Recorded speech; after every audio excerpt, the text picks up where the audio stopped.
Where boots hit the deck, stories take flight. Welcome to The Barracks Life, a podcast that brings authentic stories from the men and women who've walked the path of military service. Here's something fascinating about the Air Force security forces. They're often called guardians of the Air Force, responsible for protecting multi-billion-dollar aircraft and critical infrastructure. These airmen undergo extensive law enforcement training that rivals civilian police academies, making them some of the most versatile defenders in our military. I'm your host, former Marine Sergeant Kit Lovan, and today we are honored to have Airman First Class Armando Sanchez sharing his unique journey with us. Before we dive into your military experience, help our listeners know a little bit about yourself. Where did you grow up? What was life like before joining the service? Hello, I'm Armando Sanchez. I was born and raised in Chula Vista, so I've been in California my whole life. And honestly, military is one of those things where I never, ever really thought about. I grew up and I never had family in the military. So it was never even a possibility to even be in at all.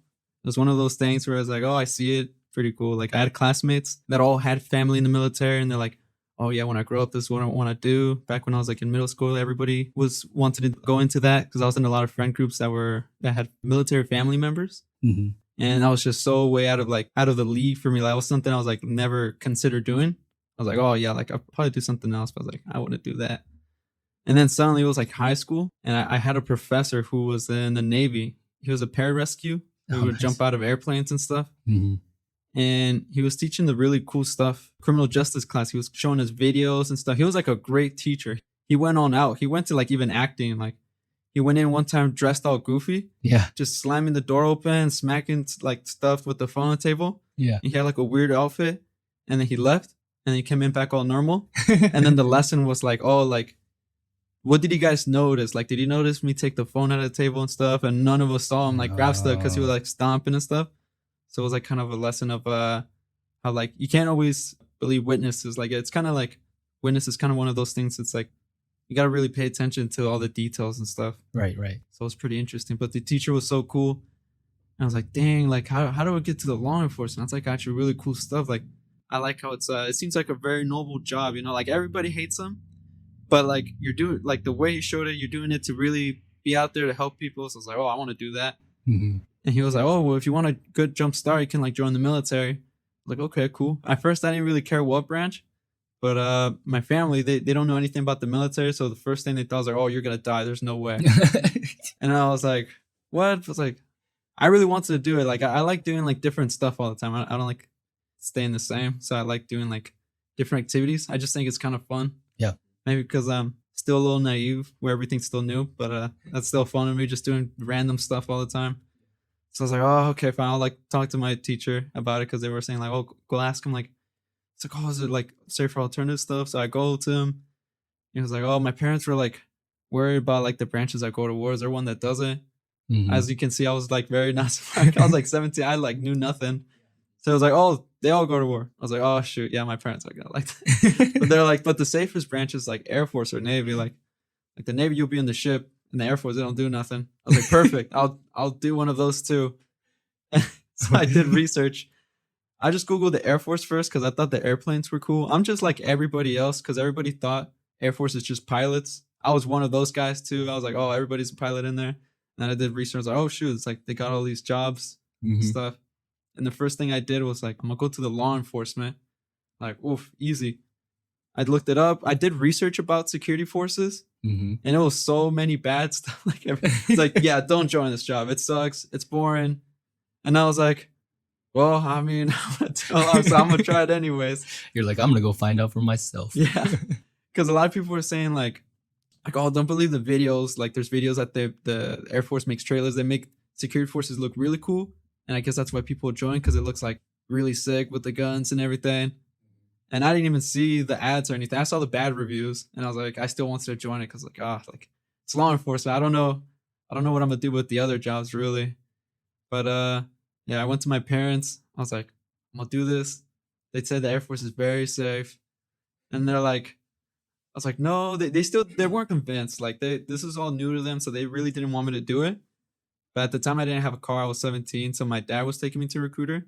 And my mom told my dad, like, don't let him sign anything. Like, you can go talk to the recruiter, but no signing anything. Like, you can go talk, and then you guys come back. Like, no paper signing. I was like, okay, mom. And then we talk to the recruiter. I guess they're slowly convincing my parents, because the way that the recruiters, they have like this charm to the way they talk. So I was like, oh, like, worked in my favor. So they signed us to maps and all that. So we're slowly working up to the appointments, because I guess there's no official signing paper yet, since you have to do all these testing. Right. So it was slowly building up to like me being okay to doing it with my parents. So slowly they were okay with it. Then I did maps and all. Maps was pretty interesting. It's already like the boot camp before you go to boot camp, without it being official yet. Like, well, yeah, it's like the medical screening before you get to go, right? To make sure you're qualified, right? Do you remember your experience with that? Well, mine's a little different, because I was a lot older than you. I was 22 when I joined, so I didn't have to like my parents, and I was in a different state and all this kind of other stuff. And also the Marine Corps makes it a lot easier. I totally can relate to how you said that you thought the Air Force was just pilots, and you're just very ignorant to the other branches, because I was the same exact way. Like, I walked up to the recruiting office and I told, the Marine Corps recruiter, I said, hey, I want to be this. And he said, you're a lot smarter than you look. You should not be that. And then I said, I didn't even know that was a job. Like, I didn't know that the Marine Corps had other jobs other than infantry.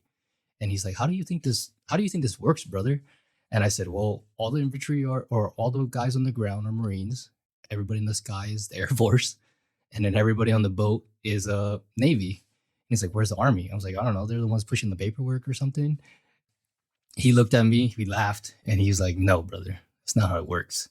We got every single job you can possibly think of in the Marine Corps, and you can pick basically any of them right now. And so I can totally relate to how you were oblivious to that. But you did research, which is good. I didn't do any. But yeah, the MEPS process, for what I remember, mine was just, it was so weird, because then when I enlisted out of North Dakota, right? And my recruiting station was 4 hours away. So it was very hard to go back and forth to this stuff. So a lot of my paperwork, my recruiter just signed for me. But the MEPS station itself, I remember showing up, where you have to like swear in and all that kind of stuff, right? But yeah, it was just, to me, it's just like a screening. I don't really remember MEPS. Do you remember how it was when you did your swearing? Did you have all the people in front of you? And I really don't remember, to be honest. Okay, I remember mine because I did it during COVID, so I had to do it through the phone. Did you? So yeah, I just swore in with like looking at the camera. So that was interesting. That was different, because I heard it wasn't like that before I went. Yeah, for me it was in person. Like, I had to put my hand over the Bible, my arm up, and there was people, but I don't remember like what anybody was wearing. I don't remember where it was at. I don't remember much, but I know I was there and I did swear in and all that stuff. But that's your experience over the phone is kind of special. Oh yeah, it was different. They went back to normal, but during, I think it was like 2021, it was definitely a little different. Yeah, for sure it is. Before the military, though, did you have any other passions or any kind of like future set for you? I guess my only passion was like acting, which was kind of, I guess it's kind of like an irony for my family, because I was really introverted. So they were like, oh, that's cool, but they didn't really know I was really into it, because I used to take theater. I had to talk to my counselors to sign me up for theater, because I never got the elective. And then I took acting classes outside of school. I auditioned for a Netflix show. I didn't get the cast, but there was like such a long line. I even auditioned for like a Disney show. I had to do it was like I forgot what they call it when you record it, when you do it from home. But I had to do the audition through that. I don't know. It was hard, especially when I got busy. As soon as I just went to the military, because I was all during high school. I was like, well, this seems a little easier to do, so I'll come back to it later. So. I mean, you still got a lot of time, man. Yeah, but for now, the whole acting stuff, I put it on pause. If anything, for alternative, I just went to YouTube. It felt like the easiest way to like pursue what I want to do. So I do like skits on there and random videos. Sometimes I do painting videos, or like a random skit where I'm like a host of a TV show, or cooking. I feel like if I don't have fun just like having a bunch of random stuff, then it's boring to me. It's like I could have one subscriber, but I like having it, because it's like when I'm 30, I can look back on this for fun. Like, I'll just put it on the good old like backyard, put on a screen projector, and just watch the good old days, all the random skits and stuff. But yeah, I even have another one coming up with our friend Iris and some other people from Skyline. It's so silly. It's like a horror skit, but with SpongeBob. We're getting chased. I don't know. It's silly, but it's so funny because we take it so serious, but the theme is so silly. It just comes out really funny. Yeah. Oh, that's good, man. You're having fun, and you said you're an introvert, but honestly, you don't sound like an introvert. Yeah, I mean, I got better with it, especially because I used to get stage fright and stuff, but just taking up auditions and the military helped a lot. I was during boot camp, I was like I think the wallflower is the term for it, when you're kind of like a ghost, you're kind of like hiding behind. I've never heard that, but hey, I get it. I understand it. I think that's what it is. It's kind of like I didn't get in trouble or anything, but I also didn't volunteer that much, so I was like hidden. Yeah. Because I remember going to boot camp, I was like, okay, I'm gonna lock in. I'm gonna make sure I like stay out of trouble, and it worked. I was really hidden. I'd make sure if I see someone get in trouble, which sergeants do on purpose, they call out someone knowing that everybody's doing the same mistakes, but they single someone out because they know if they yell at them and stuff, other people like look and pay attention and they'll fix that mistake. So I thought, I was like, oh, that's a pretty cool strategy on the leader side of doing stuff. But yeah, I was really good at like staying hidden. I purposely not volunteer to be like the child runner and stuff, because in the Air Force, what they do, they have these people that go in and they ask permission for the whole flight. In the Air Force, they use the term flight for like our squads. Okay, yeah. So they would ask permission and they would get yelled at a lot. But as soon as I passed boot camp, I didn't realize maybe getting in trouble was not a bad thing, because I didn't realize you get a lot of credit for volunteering a lot. Like, people notice that. They make it look like a bad thing for being yelled at a lot. But if I could go back, or like advice I could say to people, it's not bad to get criticized a lot, because you're really getting like out of it a lot more. Like, when I think back, like I didn't get in trouble as much or anything, but I also did not gain that much experience with a lot of like leadership stuff or anything. So always making it through without trouble, I guess, isn't always a good thing. I realized that having bumps throughout it is actually what makes the experience. Yeah, for sure. So putting yourself out there really helps, even if it's embarrassing. I realized that embarrassment is way better than being too hidden. I agree with you on that. I mean, there's always bumps in the road, but yeah, you learn from them, right? You learn how to either develop your character a little bit more, or you grow as a person, and people recognize, like your sergeants or your leaders, they recognize your character because you're always volunteering. And then that just puts you in front of everybody, or just sets you differently than everybody. And like you said, you grow from it. I'm glad you brought up boot camp, because honestly, I know nothing about Air Force boot camp at all. Like, I don't even know where you guys go. I don't know how long it is. I didn't even know you guys call your squads flights. Yeah, we don't say squads unless it's like a work. Like right now on the actual active side, like the real life side, we do say squads. But in boot camp, they say flights, and it's like about up to like 40 people, I think. I forgot all the terms they use. Do you call you guys selves airmen when you guys are like in boot camp, or you guys call yourself recruits? We call ourselves trainees. We don't get to call ourselves airmen until we get coin. I guess that's like the thing that makes us airmen. Right. I don't know what it is for Marines. I know you get like something to... You get an EGA. Yeah. EGA is Eagle, Globe, and Anchor. That's our first time we get it. And you're right, we don't get called Marines until we get it. And before then, the whole time during boot camp, we get called recruits. Yeah, I have a cousin that was a Marine, and I can tell a lot of people have families in the Marines and stuff, because we're supposed to call our sergeants... What was it called? I think it was just sergeants, but some people would call them drill sergeants. For you, we call ours drill instructors. Drill instructors? Yeah, oh, DIs. okay. Yeah, MTIs. But I think I remember they used to call them drill sergeants in the other branches or something. Yeah, maybe the other branch. Or the Army? I forgot. I have no idea. But some of the airmen would call, or the trainees at the time, they would call the sergeants drill sergeants, because I guess they would have like had families from other militaries. Oh, yeah. And the sergeants would get mad. I was like, this is not the Army. Like, they would yell at them. So I was like, oh, shoot. Because I was about to make that same mistake, because my cousin went in the Marines first, and they call him something else. So it's just like the first 2-3 weeks. And then towards the end, boot camp is one of those things where it's just like automatic. Like, you get so used to the lifestyle that once you graduate, you still have that habits that stick. And it just feels weird. Like, we're like, oh, freedom, like, what the heck? We can just go buy child. It felt so weird, because at one point, having structure kind of felt like, I don't know, it felt like it was Man, shoot, I lost the word. But like structure felt good. Like you felt so used to it. You realize that structure wasn't so bad. It's kind of like a luxury once you're out, because you're so used to those 7 weeks living a certain way that it's just really ingrained. Mm-hmm. But I mean, I'm on the reserve side, so all of that stuff went right out the door as soon as I went back home. It stuck to me for a week, but I don't know. It was hard to keep it up, especially when your surroundings is like, Right. When you're out like of that everybody's kind of environment. lazy, and then I was like, it stuck to me. Now I'm kind of lazy too, not gonna lie. But it does stick to you. So I imagine the active duty people, it definitely is ingrained a lot more.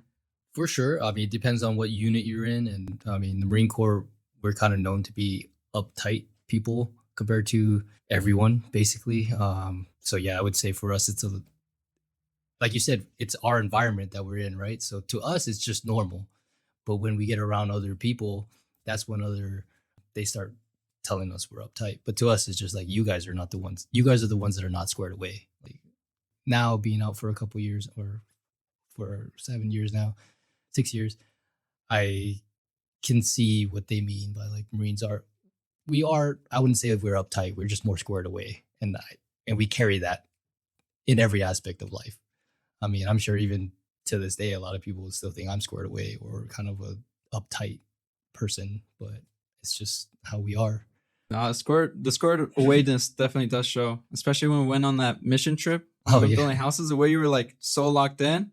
Like, how do you figure? I didn't know what you did, but as soon as you said Marines, like it just all clicked. Like, oh, like because you were so like focused, like you're on it. Like, Yeah, dang. we'll get into that a little bit. I wanted to ask, during boot camp, I know for my boot camp, right, it was tough, right? But there was also some funny moments, multiple funny moments. There were some pretty disgusting moments too, but there was also just so many moments in boot camp. Is there any specific one that's popping up in your head right now that you remember?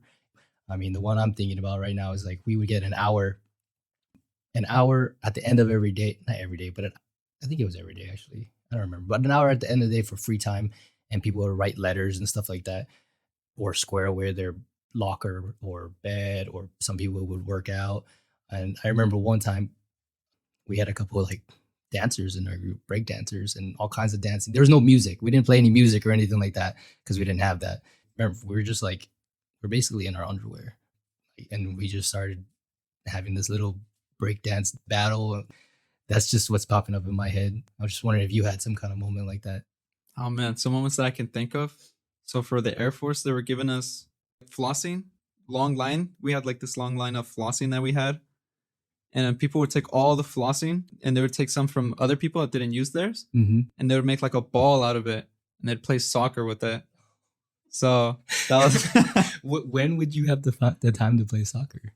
I don't know, Sundays, I guess, because we had the whole day off. Okay, So okay. I guess during lunchtime or after, or when we get those 30 minutes in between where like we finish training stuff and it's just waiting around. Yeah. It's just play with the ball around, I guess. Yeah, we didn't have that. Yeah, people got inventive. When people are bored, they got pretty inventive. Wait, so you carry this soccer ball in their pockets? I have no idea where they put that ball because they check our lockers and everything. Like, I forgot. I probably should have paid more attention. It was just one of those things that I'm just minding my business, and I see that. I was like, oh, whoa, that's kind of cool. I didn't even know that was, you can make a ball out of That's a lot of floss. Yeah, they got a lot of floss to make it. I don't know what happened to the ball. I guess they threw it away before they got caught or something. I don't know what they did, but it was crazy to see. What the? Yeah. That's pretty wild. Oh, that's funny. I'm gonna remember that. That's a first. I've never heard that. Now they're going to take floss away because of me. Floss is no longer in the Air Force. People are just going to have to figure it out. No, me and Armando here met a few weeks ago for the first time on our friend's mission trip down in Ensenada, and we built some houses and things like that for some people that needed it.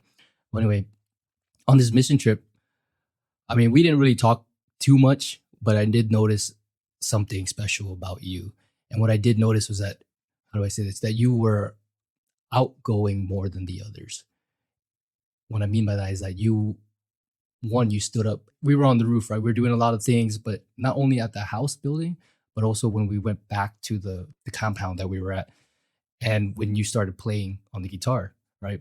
So that just spoke volumes to me on what kind of a person that you are. Like, it showed to me that you were just a giving person, And then I heard that you guys were practicing all week and you don't even play the guitar. Yeah. Right? I'm pretty bad at it. Like I had the guitar since high school, but I never really picked it up.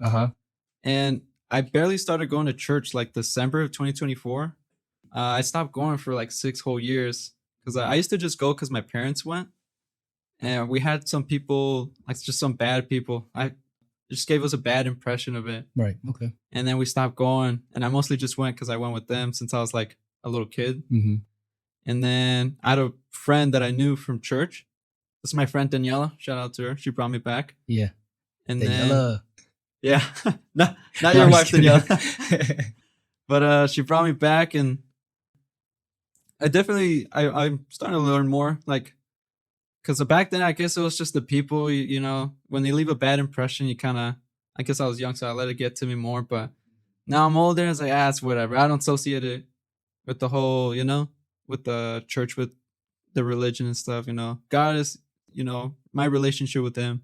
That's not what the people say and stuff. So yeah, ever since like at the start of this year, I barely started playing because I have like my own Bible group from a friend group that I have at Skyline, and they saw I have a guitar, and I was like, oh, because they wanted me to play. I was like, oh shoot, I should probably start practicing. I did practice a little bit before the mission trip. Yeah.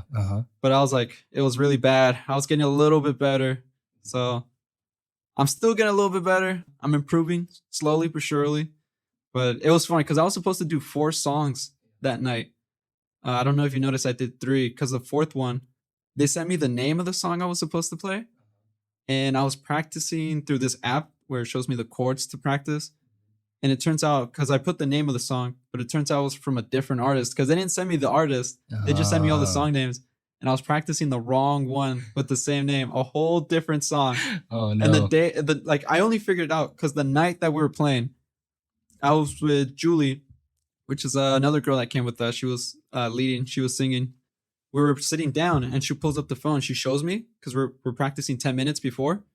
And I'm like, oh shoot, none of this looks familiar. Like, I was like, I think I showed her which one I was practicing. I was like, oh, that's the wrong song. I was like, oh shoot, what are we gonna do? I was like, we'll just do one song. It's okay, you know. Yeah. We'll do one song and we'll leave it at that. They'll be fine. I was like, oh shoot, okay. I felt bad. Everybody wanted another song, and I did too, because I was feeling it, but I was like, oh, my bad, guys. We just got to leave that one song. No, you're right. Like, we all did want another song, but what I noticed was, like, even though you didn't play that song perfectly, the songs that you did play, the fact that you even just played it speaks volumes for who you are and what you are, and that's what I noticed. And even through all the mess ups, you just continued on, and just, I don't know. That's something I noticed about you during that mission trip. And I know we didn't talk very much at all, really, unless we were on the roof, like working and stuff like that. But we were locked in. Yeah, and I mean, everybody knows that when I start working, like I'm just working. Like, that's just how I am. I'm very dead set on what I'm doing. You did it pretty fast too. The house. Yeah, we did. We really did build that house. Actually, you know, God built the house. So yeah, we're just the hands and feet. He made everything. He orchestrated everything smooth and clean, and no one got hurt. And Amen. Relationships were formed, and, you know, so it was all thanks to him, right? And he gives us the strength to do all of these things. Backtracking a little back to boot camp, was there anything that surprised you at boot camp? Like, shocked you? Like, whoa, like, I'm in boot camp, or like, this is actually happening, or, you know, did any of that, like, not aha, but pucker moment or anything like that? Or were you just going with the flow? Like, this is it, like, oh. That's what I thought. It's because I did a lot of research. I was definitely ready. I wasn't going in blind. I saw what they do each week. I Googled a lot of videos. I asked, like, my family member that's in the military and friends. You know, I got a Mexican family, so I'm used to being yelled at. You know, like I thought I was ready. I was prepared. And I really was. But the thing is, no matter, like, how much we prepared, because I really thought I did a lot, there's just something about firsthand experience, just being there in person, like a whole other state, whole other people without your items or anything. Kind of like just naked out there in the woods, basically. It just hits different because there's just like a oh shoot kind of realization, or like. And where was your boot camp at? In San Antonio, Texas. Yeah, it was pretty large. It was a nice base. Was that your first time outside of California? No, I've been outside, but that was my first time outside by myself. Okay, yeah. So yeah, for sure. I'm used to, because I was, you know, being in California my whole life. I only gone out for vacations. Gone out to places like Cancun, in Puerto Peñasco. Like, I've been pretty far, but it was always as family vacations. I always been around family. You know, I guess always around my parents. I guess got walking around like being handheld. I guess so. I was like, I never did things on my own. So yeah, going out there, a whole different state. You know, without my friends, because I lost those high school friends without family, a whole new room, a whole new set of friends over there, a whole state, like everything being different. It felt like I went inside a portal, and now I'm living a different life because everybody I had in contact was no longer in contact with a whole new people, like a whole new area. So it's like everything wasn't familiar anymore. I don't know. It's like I had a new identity, you know, being called by a different name. Like I'd never been called by my last name till there. So it's like you have a whole new identity. You know, I went from Armando, the life I had here in California, to Sanchez in San Antonio with all these new people. And the friends you make is definitely different since it's all the people from different states and countries. So it felt so bizarre. Like yeah, you can have different friends from here from different cultures and stuff, but it's really, really different when it's like just out there with everything. Mm-hmm. With like people even further away and stuff. Like it's interesting. Yeah, like you said, it's very interesting because like I joined a lot later, but I saw it in my youngins, right? In the guys that were a lot younger, like yourself, first time leaving home, and I try to put myself in their shoes. Like first time they left their family, like you said, on their own. For the guys that never left their family before, they always have a security net in the back of their head. But when you leave your family to go to a different state to do service or to do anything like that, not on a vacation, but when you actually leave them to do something like boot camp or do something like that, or go to basic training or your A school training or whatever you guys call it, for months at a time, like you said, you're transported into this different world, and you can't just run home to your sisters or your brothers or your dad, or you can't go down to the store that you're so comfortable with. It's a whole new world that you're in. And like you said, like you're getting called by a different name. You have a different identity almost. And I saw it amongst the kids. I saw a lot of Marines break down because of it. But you know, you got to build them back up and stuff like that. A lot of guys try to hold it in. A lot of guys try to, in the Marine Corps at least, drink their way through it. It's interesting to see that it's not just the Marines that do it. It's also airmen that go through it. Yeah, it's a pretty bizarre experience to go through. Yeah, for sure.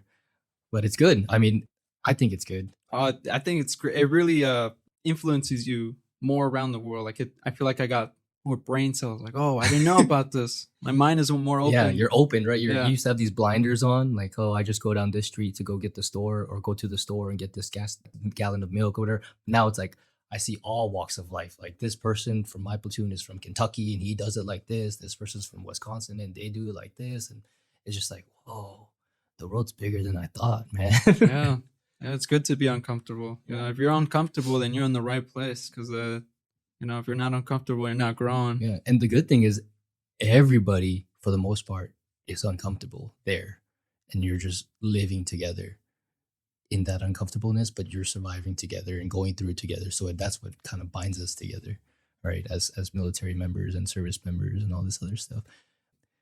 But a lot of people don't know that we go through these things, these emotional roller coasters and all the kind of things that we just spoke about. I'm glad you brought that up, man. Yeah.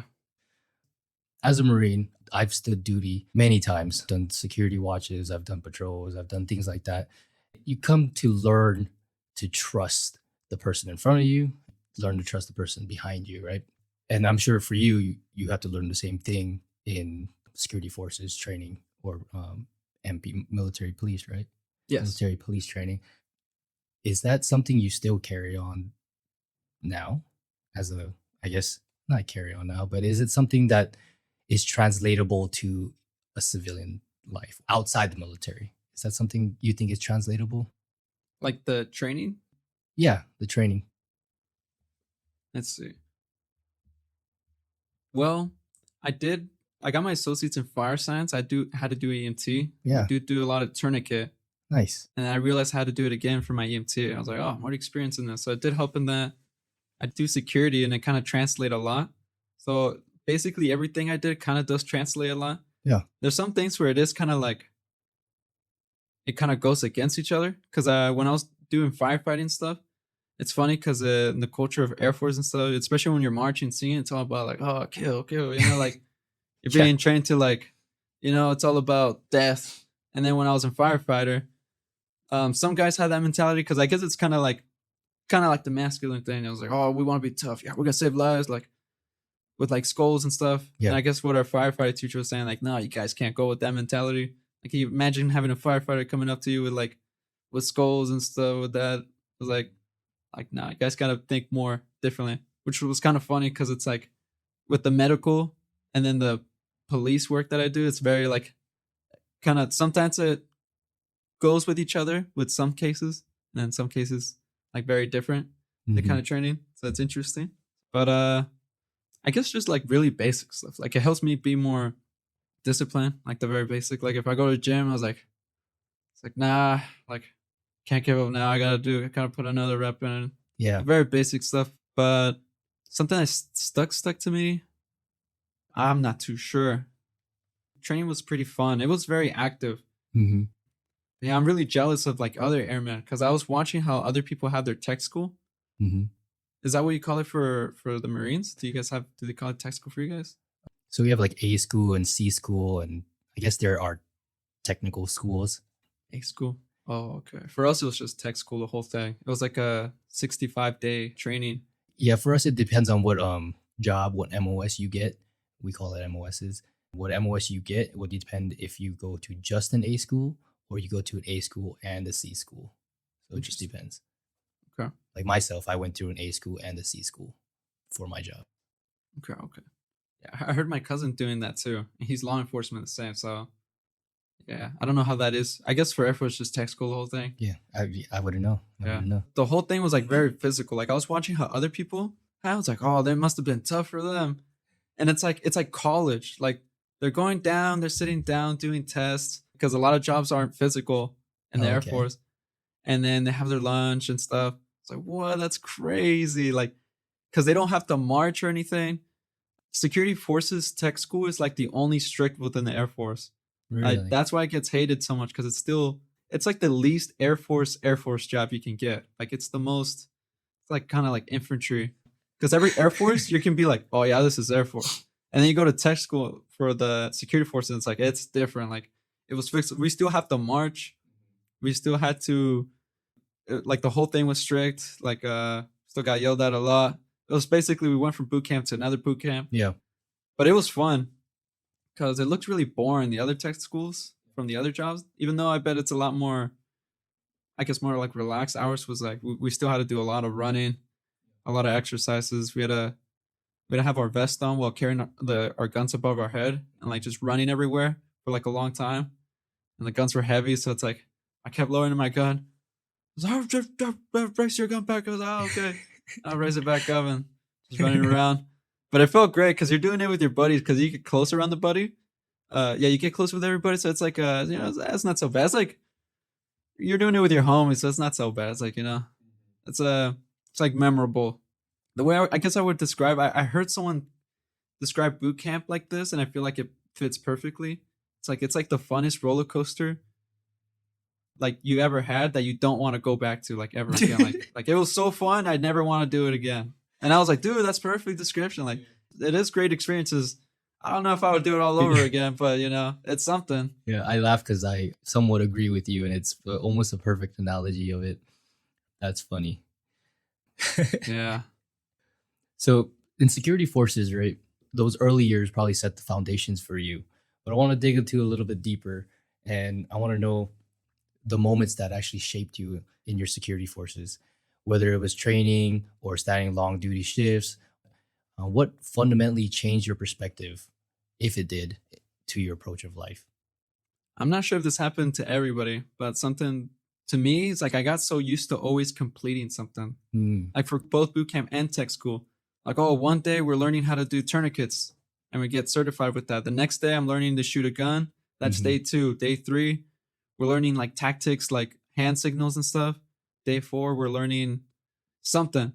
And it's been 1 week and we have all this under our belt and our certificates. I was like, whoa. And as soon as I got home, once I graduated from boot camp and tech school, something I felt, it's like it felt weird going months without getting anything under my belt with no more certificates or completions. Because in tech school, I volunteered because there's always a lot of volunteer opportunities. There's always a lot to do in the military if you're out looking for it. And something I volunteered for was like a white rope, it was like we helped the chaplains. I was kind of just helping, guiding people to the churches and stuff. And then I wanted to be like a white rope leader. So I volunteered for that. And then I was kind of leading the other white ropes, what to do, putting in their hours. I got coined for that. I got certificate for my hours for that. I was like, oh, sweet. I can bring this to for promotion stuff. I was so used to always getting something like tech school. I got all these certificates for learning how to handcuff and all this. In like 6 months, I got so much that when I got home and there was weeks passing by, I was like, oh, shoot. Like, I got so used to always like, you're like, I'm not something. leveling up no more. What's going on? It's like I got stuck on level 10 and I see level 20 over there. That was hard for me. I was already active seeking to do stuff even before the military, but I wasn't used to getting things all the time. So I was cool with doing something like once a month, but being so used to like completing something every single day, it's like it felt weird just getting home and like, oh shoot, like it was kind of like stressing me out. I was like, I gotta do something. Yeah. Do you do something now every day or every week? Do you have some kind of routine? I joined every church group. That's what I did. I joined surfing. I joined fishing. Like it's not even in my. I work on the days that they do fishing group, and I still join. Like I join all of them. There's some I can't go to, but I was like, I'm gonna sign up to all of them. So now I know how to surf. Yeah, because the church had that. Nice. And I went to the foodies. I made them a Minecraft salad for the foodies group. It was like salad with some custom sauce. It was fun.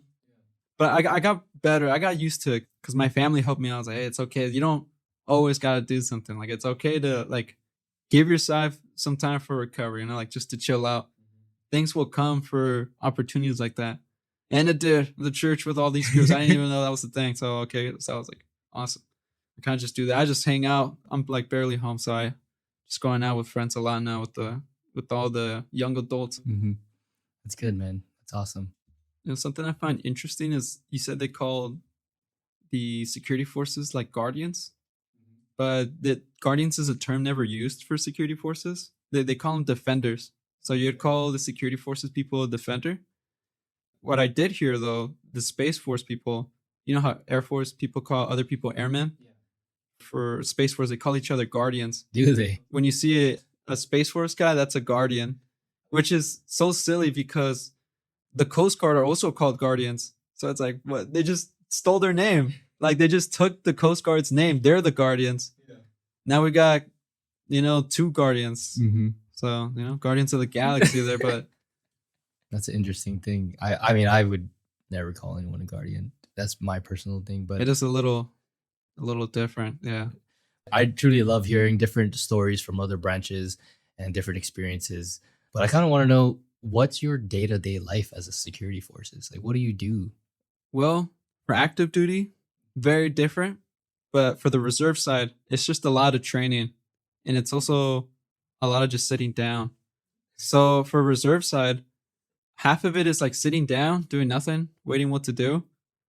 And then the other half is like, oh, we'll do Milo training. So for security forces, we have these, it's like a VR screen. They put up a screen and they play a video of scenarios, and we have these like guns, like these it's like Milo training weapons. They're like fake guns to shoot at the screen, and we're practice scenarios. So if someone has a baby with a weapon, like what do you do? Or there's a domestic abuse, how to settle down, de-escalate, because our whole thing is the last thing you want to do is like weapon. That should be like the last resort. That's like you want to avoid ever needing it at all. You want to like really use your voice and do whatever you can to avoid ever getting up that high. So you try like being like firm and really loud, just like, hey, don't do that, put that weapon down. Like, or if someone's suicidal, you got to talk to them, like, hey, I can offer you resources, like we can talk them down, you gotta do this. So it's a lot of putting in like in real high stress situations with Milo. The training's pretty cool, but something my unit switched to is doing it with other defenders as the actors. Something about having it in person, someone reacting to what you're saying, then on screen kind of feels more real. It feels better training. So we've been doing that. Every once in a while we do handcuffs training. So we practice how to handcuff someone. Handcuffing, it looks simple, but it's got its little thing to how to do it. because anytime they can attack, so we're trained how to like put them in the most vulnerable position so they can't swing at you, and how to check your surroundings, and we're kind of trained how to make sure how to pat them down, how to make sure we don't miss anything, how to like check the pockets to see if there's something in there before sticking your hands, so they got needles or something. Right. Kind of just like regular law enforcement stuff, but it's pretty cool because since the base, it's kind of like in a bigger scope. So we driven the Humvees too. That was fun. I never driven one before, so that was my first time driving them. We drove them. I had AT, annual tour, so it's like we would do training for 3 weeks. That's so in reserve side they always do 3 weeks training in the summer. So I went there. We got to drive Humvees over there. It's pretty nice. We did night ops. So since we couldn't really train at night, they had this giant like tunnel area with rooms, and we went in there with just the gun flashlights, and that was fun. We did it with sim rounds. Okay. So it's kind of like paintball. So we're going in there in the dark, getting shot, hurting really bad, not knowing like where it's even coming from. But you can't run all over the place because we have to practice formation and all that. Because if you just start running, then you're definitely gonna get lit up. So that was pretty fun, especially when it's like you're friends with all your coworkers there, because like you can have fun with it. Like one of them was like the ops, so started singing randomly in the dark in the tunnel. We're like this. It's kind of funny and creepy, but it was cool. Like you can have fun with work sometimes. It was pretty interesting. But yeah, reserve it's really not that interesting, since reserve side it's a lot of just waiting around. It's mostly trying to stay green. Something the reserve side is, if you're red, it's because you have to do these like medical and stuff, and we're trying to stay green so we can deploy. So half the job is literally just sitting. Like most of the time I show up and work and do nothing. Like just I'm really sitting, just looking at computers. But I'm happy that we at least do something, because I was talking to the other jobs, the other AFCs. It's like MOS for what they call it for the Air Force. The other jobs. Yeah, and they're just because they did an air show, and the people from like that are doing. I think there was someone from logistics that volunteered, and they're able to come help us out because we need like a lot of people during the air show. So it's crazy. Something cool, because I work on the March, is that I had Snoop Dogg come in there last air show. Apparently, from what I heard, it's like, what? No way, he came to my base. But I'm talking to the others guy how their work experience, how their job is coming in during drill, and they're like, oh, we do nothing, man. We like every single day. It's like, you guys look like you have like a lot to do. It looks so much fun. It's like, what? My job, really? I was like, yeah, like because they say they show up and they do nothing for 8 hours, go home, 8 hours another day, and they go home and they're like so bored they want to do something, and that's their job for the whole year, sitting down. I was like, dang, I thought my job was boring, but like they make my job sound so much funner. Like it's like, oh, okay. So it's interesting. Like reserve side is very the highlight of their day is just CBTs, and that's it. What is a CBT? It's like cyber awareness things, like those tests you have to do, which is like super boring, but that's their highlight of their day. So boring. Yeah, that's the most we did out of this whole year was that. It's like, oh wow. So I'm like, dang, I actually, my job is actually pretty cool. I guess I did pick the white one, which is kind of funny because when I was in tech school, a lot of people regretted joining security forces. Like, I guess they thought it was cool, or they had no other option because they wanted to do this, but this was the only opening spot. So I had to work with a lot of people that really didn't want to be there. And I remember when we were doing open ranks with our blues, they were asking everybody why they were joining. And if they said, oh, they joined because they wanted to be here, or no, they joined security forces because they thought it were cool or something, our sergeant would just be like, you're lying. And then go to the next person. And some people gave their reasons like, oh, I didn't want to join this one. I tried to do something else. And that was like most people answers. And my answer was like, oh, I actually want to do this one. So I'm going to sound like I'm capping. I'm like, I'm lying or something. So I was like, I tell her, yeah, I wanted to do this one, but I almost got sent to another job. I was like, oh, what other job? I was like, oh, I almost got put on as a mechanic. I was like, oh, okay, you actually got lucky, because I heard it was like a lot worse than being a mechanic there. So I was like, oh, sweet. It could have been worse, I guess. Hey, yeah, it could be worse. You could be a Marine reservist. I can tell you that, because my experience or observation of reservists, they come in for their training, and they basically get told to get a mop and go mop the flight line. Oh yeah, we don't do that. We just sit down. for the whole time they're there, all Yeah. day, or go and I don't know, cut the grass with this pair of scissors or something like that. Oh man, yeah, they've really got you working. What is the Air Force reservist like? You guys do a once a month thing? I know for the Marine Corps, we do these reservists that I've had experience with, they do one weekend once a month throughout the whole year. Is that the same for you? What is your schedule like? Yeah, the exact same thing. So every month we show up for 2 days in the weekend, and then that's it for the whole month. Okay. And then for the summer, it's like 2 weeks. I say 3 because sometimes they mix our drills all together with the AT to get it all done. Mm-hmm. But yeah, schedule wise, it's just like that. It's So pretty short. one weekend of every month, and then in the summer you go for about 2 to 3 weeks. You're Yeah. gone. Okay. Yes. Yeah. So it's about the same for the Marines. Now, when you go into the reservists, is there a switch you need to turn on and off? Like, boom, I put my hat on, I'm in the military mode now, and then I come back out, take my hat off, flip the switch, I'm in the civilian mode now. Is that something you do, or is it just something that you don't even have to think about? I feel like I don't really think about it. It's more like more self-aware. Like you got to be more self-aware, but I don't change. It's not a switch. I guess I'm still the same. It's just more like, okay, now I got to be more cautious. Like I'm still myself when I'm hanging out with my friends over there, because there's some people that are same age as me. Mm-hmm. We all got that brain rot, but nah, it's still the same. It's just more like okay, we just got to be more cautious because we're in the uniform, so Mhm. now we're like, I'm not representing me anymore, so we just got to be more careful now. Like, oh, there's an officer, give him the proper respect. Or if I'm out in public getting food, like I just got to be careful I don't say anything crazy around people, because then they'll look at me.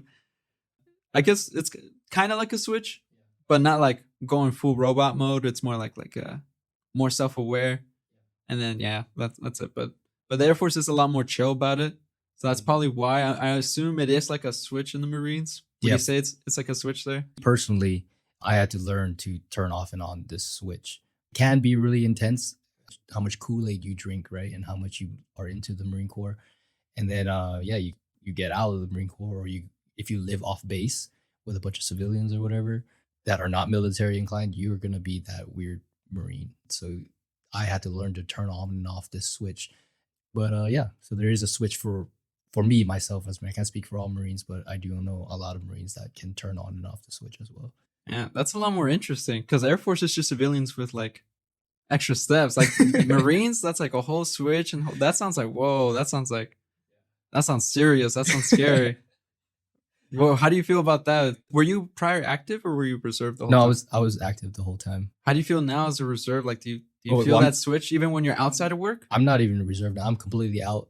Do you still feel that stick around though, that switch? Or do you feel like it's gone? Like, oh, that's No, I past me. it's weird. So I still work on base and I work around a bunch of Marines and everything like that.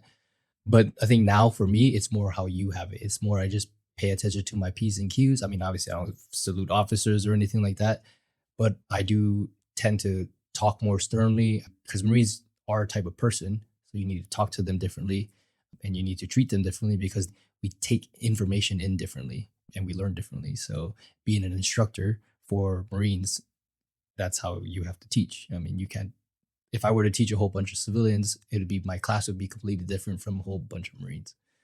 It's not really a switch anymore. It's more just a flow that I drift in and out. And one, I don't wear the uniform anymore. I'm sure if I put the uniform on and walked around and things like that, maybe it would trigger something, whatever. But I don't like wearing not that I don't like wearing uniform. I just, out of respect, I don't wear the uniform, because I feel like it's an active duty thing. Yeah, So carries a lot.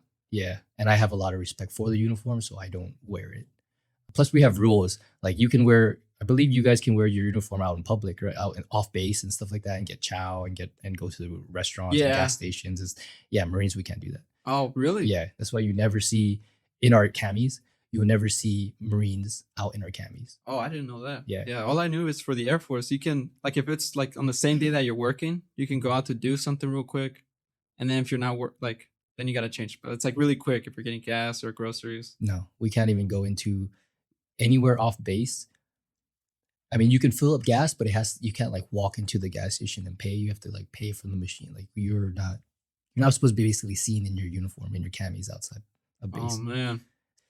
Unless you're going through a drive-through, yeah, sure. You're not supposed to get out of your vehicle. Like it's just not. It's not a thing. And yeah, we just have higher. We have I don't say higher style. We just have stricter rules on that because from what I was told, and I believe it as well, is it makes you a target No, for I agree with that. like you're a target for anything, right? You're dressed up in your uniform. Sure, you want to represent and be proud of where you're from, but at the same time, you don't wear your camis. Your camis is your battle uniform. That's your assault uniform. That's what you're going to wear out into battle. Why are you going to wear it to the gas station? Why are you going to wear it to a market? Why are you going to wear it to your appointment?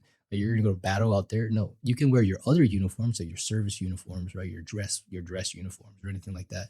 Some of the dress uniforms, not all of them, but you can wear those out in public. But at the same time, it just makes you a target. Like you're just asking for attention, in my opinion. I mean, no offense to everybody that's likes wearing the uniform out in public. You do your thing, but for me, it just creates way too much attention, and I'm not that type of person. So Oh yeah, I agree with that. That is that's I didn't even know that you couldn't go around wearing the uniform because I always see like videos and you see all the branches with their uniforms hanging outside. Yeah, like I said, the Marines, you won't see videos of Marines out in public. Like there'll always be Army, maybe Navy, or all the other branches, but you just will not see. Even out here, like we have a base right out here, right in front, right, like maybe half a mile away, and you don't see any military members or Marines out here ever. Well, I mean, you see them, but they're not in uniform. Damn, that's interesting. Yeah, you'll never see us out there unless they're like filling up gas really quick or something like You that. definitely see the Navy all the time. I Yeah. live by San Diego. I see them all the time. Yeah, they're allowed to do whatever they want. Yeah. They're nasty. I'm just kidding. So we talked about your reservists, what your day-to-day life was like while you were on your security force, right? While you're protecting something or doing a training. Was there ever a time where you had to step up, maybe even to a higher authority or to a higher ranked person, and just actually be a security force? And maybe that situation where your training just kicked in and you were just on like autopilot. Was that ever a situation for you? Have you ever had that situation? I know you're pretty young in your career, but Like stepping up as a leader or yeah, and a leader or higher individuals not looking down, but they're kind of out of line, so you gotta have to step up and correct them tactfully. to that level, no. Thankfully, I haven't gone to that. I'm pretty laid back to everybody I talk to, so I never got confrontational with anyone. Yeah. I have seen where people get kind of confrontational, but they always talk in a joking way where it's kind of hard to read the room until you come back the next day after and you hear what happens. Like, oh shoot, I didn't know something was going on. But like leadership wise, sometimes I try only if I'm like know what I'm doing. Yeah. Even when I'm not too sure, I go for it. Like for example, Hawaii, they had these buildings outside where we're learning formation, how to like strategies and stuff, how to move around to get to a certain point. Wait. So you went to Hawaii for training Yes. as a reservist? Yes. For how long? 3 weeks. And where did you stay? I stayed in the Navy's base. They had like a hotel. I had my own room. I had a shower and a nice bed. I had Very an air nice. conditioner and Very I nice. think I had a TV. I don't remember, but All right. Continue on. Sorry. I just was like, you kind of brushed over that and I was like, you went to Hawaii for training? Anyway. I'm about to go again this year too. My first AT was in Oceanside, which is kind of boring because I'm already in California and it's a Marine base. I was like, oh shoot, it's about to get real. Thankfully, a lot of Marines were chill there. We only got yelled at once because one of my friends there had his hands in his pockets, which we can do. Uh-huh. But it's an officer. We're not gonna argue with that. Yeah. We're like, yes sir, and kept putting back up. But Yeah, for the ones that don't know and listening, in the Marine Corps, we don't do that. You don't put your hands in your pockets. If you're just standing around, you're not supposed to. I know a lot of Marines that do it. I myself do put my hands in my pockets, but we're not supposed to. And the ones that do care, they're gonna come get you. Like they'll make sure to correct you, especially on Camp Pendleton. Camp Pendleton's known for that kind of stuff. yeah, it's a big base too. Yeah. It was huge. When I was in training in Hawaii, I guess before we went in, a lot of sergeants were planning. They had rocks on the floor to kind of label like, these are the buildings. We're right here. Mm-hmm. They're like talking strategy. And I thought I had a really good strategy because I remember something from training and they weren't bringing it up. Like, oh shoot, I'm gonna come in. I was like at A1C at the time. I'm a senior airman now. Nice. And at the time, I was like, oh shit, let me bring this up. I was like, oh, what if we did this? I was like, and one of my sergeants was like, oh, good point, but this building is not in play. I was like, oh shoot, and it was like my plan had nothing to do at all. Like it did not help or anything. Yeah. But he did like pat me. I was like, hey, good job stepping up with the plan. But no, it was not a good plan. I think one of the sergeants had like another plan, and it went pretty smoothly. So yeah, sometimes some things that I train comes into play. It's not always like the greatest plan, but if anything, what helps more, it was when we do jiu-jitsu, because we're learning a lot of nice. combatives. Yeah. Because in the Air Force, they teach us how to like, because if someone try to reach for a weapon and stuff, we try to learn how to do takedowns and stuff, so we can hold them down long enough to get help. Yeah, to get back up. Yeah. Yeah. So that's something that did stick to me a lot, because one of my instructors there, I got really along with him. He took me under his wing, and he's like an instructor in the I think it was called Infinity Jiu-Jitsu. It was like a jiu-jitsu class. And I went with him. I got some training down, and I went for a little bit. Everybody was like a lot better than me, but I was learning moves and all that good jazz. So the next time I went to drill, these are people that kind of just work civilian lives their whole lives, and then one weekend they're coming into work. So there's like, oh, okay, just another jiu-jitsu for them.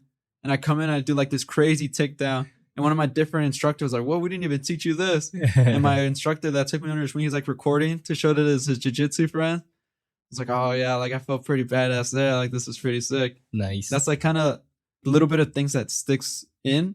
Really, it's really kind of like the training you do outside. That's something they push a lot. Is like, hey, since we're only here for 2 days, we really highly suggest you guys go out there and push on to your skills, like get more skills out there, reinforce your skills. Because this is only like really the bare basics. Like out there is really what's going to help. Like the Air Force is the foundation, and outside is really what's going to get you what you need. So that's really what does help. It's like little things here and there. Other than that, yeah, not much besides the combative stuff. So I have to ask, you know how there's rivalry between all the branches, right? I'm a Marine, you're Air Force. How do you guys handle it when Marines like myself start talking like we're the toughest branch and you guys are the Air Force / Chair Force? How does it make you guys feel? Do you guys have comebacks ready? What are you guys' thoughts on Marines? Are we just crayon eaters to you guys? Like what is it? I think the whole thing is so fun. And my unit, we got all kinds of people. We got some Army people and some Marines, and they came into Air Force Reserve. Nobody really ever takes it serious, obviously. It's just all fun and games. Everybody's kind of just chilling. Like, that's the reality of the thing, is we kind of just, like, go on that just because it's fun, just for the fun of it. Yeah, but sure. Nobody actually takes that serious, because a lot of people have family members from other branches, and there's other branches within our own unit, and they're actually really chill. Like, they don't really care about all that. Mm-hmm. Like, my cousin's a Marine. We love to joke around a lot. For him, he says, like, oh, like, he sees the Air Force, like cute. Like, oh, that's kind of like adorable. Because we both went to two school, and he saw my tech school. So he was saying like, oh, just all the airmen, they look kind of cute. They're just, they're just the easy. I'm not gonna lie, that's what's in my head too. I'm like, oh, you airmen are just cute. Like, but what I got for my cousin for his birthday, I got him like a Funko Pops. Mm-hmm. You know what those are? Yeah. But there was a crayon Funko Pop. I was like, this is perfect. So, crayon? Yeah, I got him a crayon Funko Pop. I didn't even know that was a thing. I forgot what color his favorite was. It better be red. No, I'm just kidding. I don't know. I forgot which color.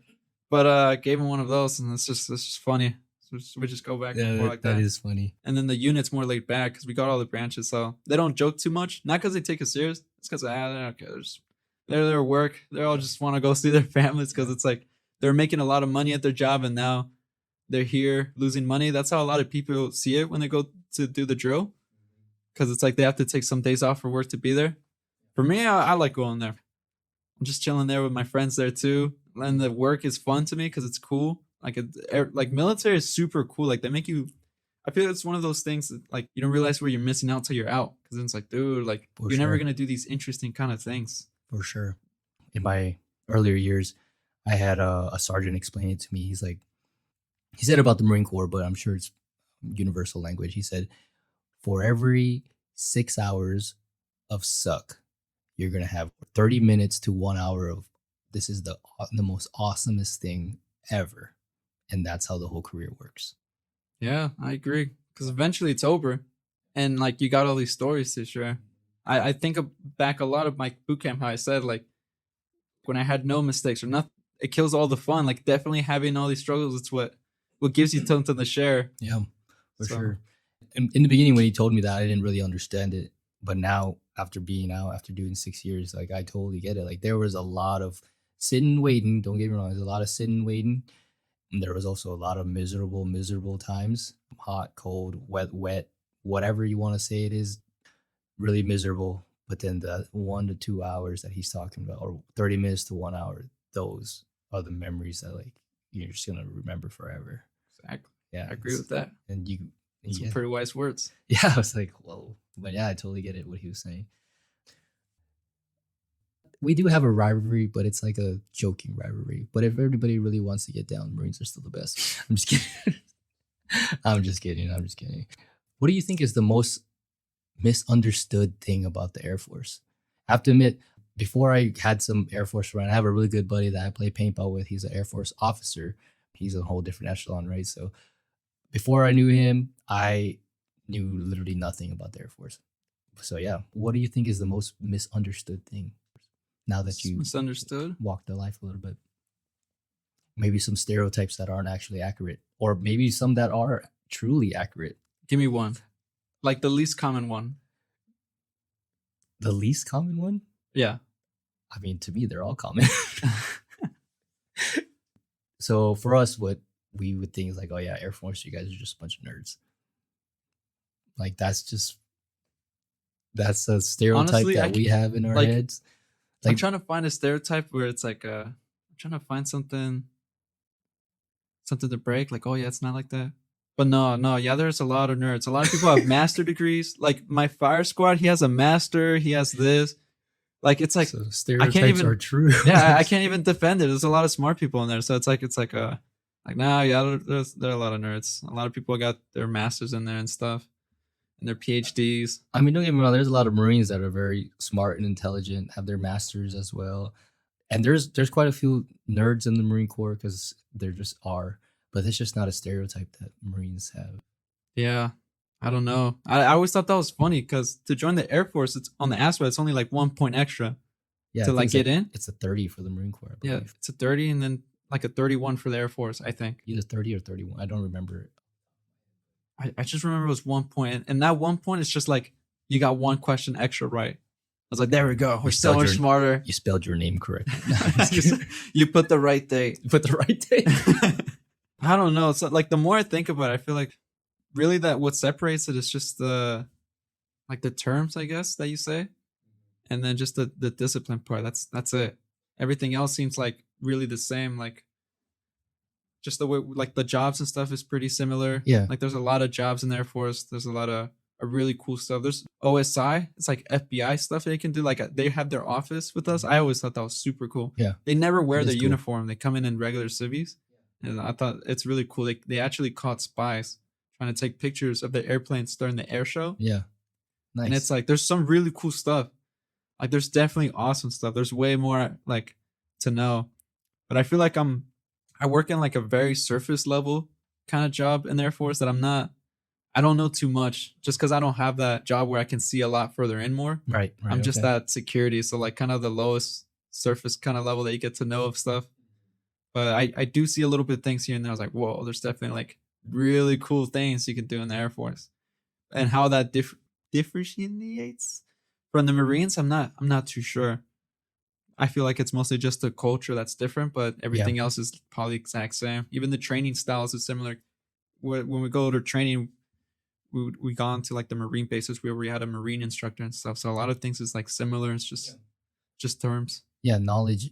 I mean, information is all the same. Yeah, right? It's just the culture, like you said. I mean, what would you say? Were you mostly trained from other Marines? Did you ever had to deal with like being taught by another branch? What was the experience with that? So was I ever taught by another branch? Yes. During my A school, which is in Pensacola, we were taught it was a joint effort of Navy and Marine instructors. And to be honest, I didn't pay any attention to the Navy instructor at all because he was a sailor. So that was it's definitely a culture thing, and maybe it's a Marine thing. Yeah, we just kind of we're kind of jerks if I kind of think about it now. And I would always tell people this, that Marines are never made, they are born. It's a type of personality that becomes a Marine.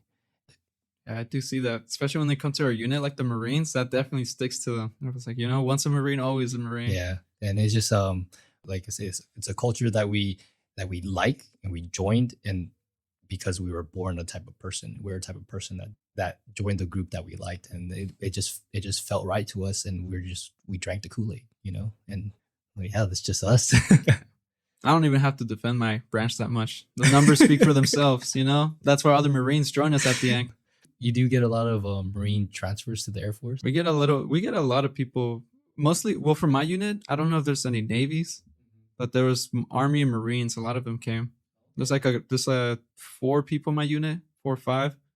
And I'm assuming there's a lot of others in the other, but yeah, there's a good bunch, which makes sense because since I'm assuming most Marines are in there, they're working like with MP and stuff. And I guess that's mostly who we get is Marines in our unit. So yeah, from what I noticed, yeah. So, there you go. Yeah. You can be a Marine, but in the end of the day, you know where you want to be. I guess. I mean, you never see me in there in uniform. Just kidding.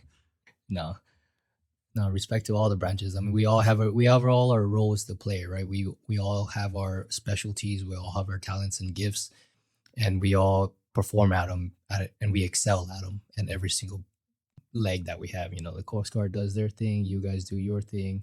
The Navy does their thing, and the Marines and Army, we do our thing over here. So I agree. Now that I remember, I forgot there is a guy that was a Navy. He left our unit, but he was in Navy, and the way he describes your branch is, you know what? It doesn't matter what branch you go to. It matters like what job, like, like, oh, Army has like the best medical job. Just go with them. It doesn't matter.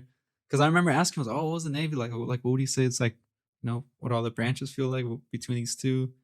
It's like, it doesn't matter. Like from his experience, the way he said it, from being Navy to Air Force, like, man, they're all the same. It just really depends what you're trying to get out of it. Yeah. Like, oh, the Army has the best, stuff for this job, go with them. Or you want to get this, get this career that they have better in this branch, just go to that one, They're all great. It's just, it depends where you're aiming for. Yeah, exactly. Like you said, it depends what you're aiming for, what you're trying to get out of it, and also what kind of personality you want to be a part of, what culture you want to be a part of, but they all do the same thing, just a little bit different.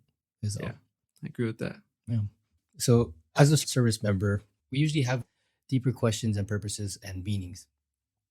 Even in your relatively short service, can you share what that journey was like for you? Where I remember when we were on the mission trip, and it seemed to really connect the dots between your faith, community service, and military duty. When did you find meaning on all of it? Your walk with the Lord, or your faith, your service? I guess it just all started since I was like growing up. I was raised Christian. Like my whole family's Christian, so that's all I really knew. Like I can't picture a part of my life where I wasn't, because that's all I ever been used to. Even like in like the worst days, it's not like I ever really stopped believing in him. I just like stopped trying to search for him. But he's always like been there. It's never like he was ever gone. It was more like moments in my life happen where now like I'm getting more into him, more like I went from 6 years from nothing to now I'm getting really involved with the church community and helping out. It was like a random moment that just happened. People really do mean it when they say like, oh, everything to their time. And, it's really hard to believe that, because when you just don't see it and so much time passes, it's like, yeah, I can, keep believing and stuff. But it's like, it's just, at one point it just gets like, it feels like a waste of time because so much time is passing. But, they really do mean it when they say everything comes to their timing, because out of nowhere, everything's like coming together. For me, with all these groups that I'm in and stuff that I'm getting involved, like I almost wasn't able to go to the Ensenada trip. I guess I needed a passport, and I didn't have a passport. I didn't think you'd need it because I used to live in TJ for 3 years. I was like, I'll just drive my car. So I was trying to find strategies. And then my parents got mad. I was like, no, you can't drive your car over there. You're going to have to find a way to go on the bus. So I took my car keys. I was like, oh, dang it. Okay. Well, At least I can sleep in the bus. So I talked to Molly. I was like, we'll figure it out. But you could like, she was like, just come. We'll see what we'll do. I was like, okay, bet. So sometimes there's a lot of things in the way, but it all worked out. I was like, oh shoot, I'm here. Yeah. So I was like, it was pretty great. Sometimes like, I don't know where I was getting at with this, but, but things will happen if they're meant to happen. I guess is really all I can really get with that is, no matter what you do, you can like fight against it or try to get it or whatever, but it just doesn't come until it comes. What I've learned in my walk with faith is you have your timing, but God has his timing. His timing's perfect. If you rely on your timing, it's only going to cause you frustration. So I've just learned to whatever master plan that he has, when it ever happens, it's going to be perfect. And I've learned that every time God shows himself or presents a lesson to me or even during the mission trip, it was perfect timing. Because if he tried to present these lessons to me before or at another time, in another stage of my life where I was in a different mindset or I wasn't at the right level yet or anything like that, I wouldn't have taken it the way that he wanted me to. So yeah, that's just something I learned through my time with God. It's a great way to put it. That you described it really good. Yeah, I guess what big thing is, it's like being Christian is like it's your relationship with God. It's not the church. It's not the people and all that stuff. Because at one point you start feeling guilty of not going and stuff. It's like like it gets you and the judgment of some people, because there's some people who could be like super judgmental and it kind of paints a bad picture because then that's what you see it only. It's like they judge you of everything. But then you kind of learn it's like it's not that, it's none of that. It's your relationship with God. That's what it is. It's not about religion or Christianity. It's about your relationship with them. It's like, oh, that's true. Yeah. Like, oh man, no, that's a good way to see it. That's absolutely right. And like you said, it's a relationship with the Lord, right? And how do we get better in relationship? Well, we need to have more communication. We need to spend more time with the Lord, right? Whether it be, like you said, going on a mission trip, trying to put yourself out there so the Lord can speak to you, or, being in your word, or just praying more, or praying correctly, or praying open-heartedly, or anything like that. It has to go with any relationship, even the relationships you think about now with your friends or your parents or your loved one or anything like that. It all stems from communication. Your relationship with God is not a religion. It's a relationship. You need to have communication with him. And that's how it's going to ripen up and get stronger and grow, and all this positive things comes out of it. Exactly. A lot of communication, and sometimes just listening too. If you can't do anything, sometimes you just got to relax, sit back and just listen. Yep. That's amazing that you said that, because yeah, it is. Sometimes you just need to sit back and wait. Yeah. And be patient. Sometimes that's all you can do. Sometimes that's the answer itself. Yep. Exactly. I remember on the mission trip, we had some pretty good conversations up on the roof. You and your buddy there, Iris. Yeah, we had some funny conversations, some pretty deep conversations. That guy's funny. Yeah, the vegetarian. But I mentioned something on that mission trip.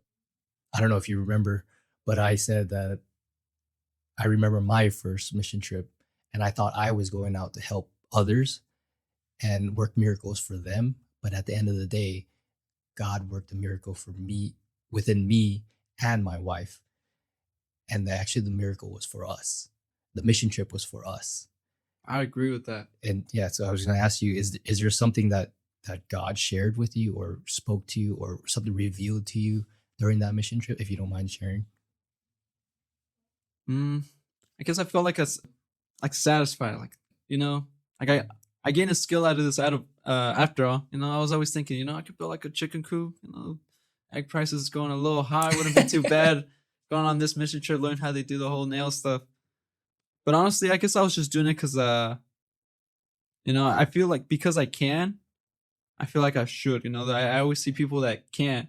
Sometimes being able to do something is a luxury itself. Yes. Some people can't walk, they don't have hands, and some people can't live long. I see, some people die young. They don't have that opportunity, that extra day to like, whoa, you know what? I can do something for someone. Oh, that's crazy. Yeah. That in itself is like, if I can, I gotta do it. And going there, it was awesome for me. I got to meet new friends there. I mean, I'm here with you guys. That's pretty cool. Like, what? That's only because I went there. Yeah, Like, this is very true. it's kind of like a domino effect in itself. It just felt good. I guess it's like a fulfillment, you know. I did it because not for the like for the props or something. Like this is not me doing something for someone. This is me paying. I guess it's like paying my debts. You know, God gave me more than what I deserve. I gotta pay it forward because He Yeah. didn't give all this stuff for me to keep. I gotta pass it down. I guess that's how I see it.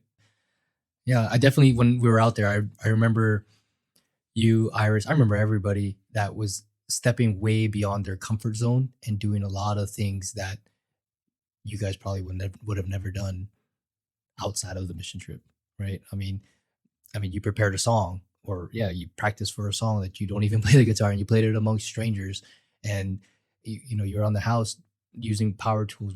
We shingled a whole house, like Yeah, that's you, pretty cool. First yeah. time doing that. And you know, you never did, you guys, anyone actually on the whole mission trip, back down or was too afraid to do this or do that. They just said, you know, like, God will guide me and He will show me how to nail. You know, I'm like you said, I have the ability to nail, so I'm going to nail. Or I have the ability to put up a wall, I'm going to put up a wall. Even if I don't know how, but I can hold something up.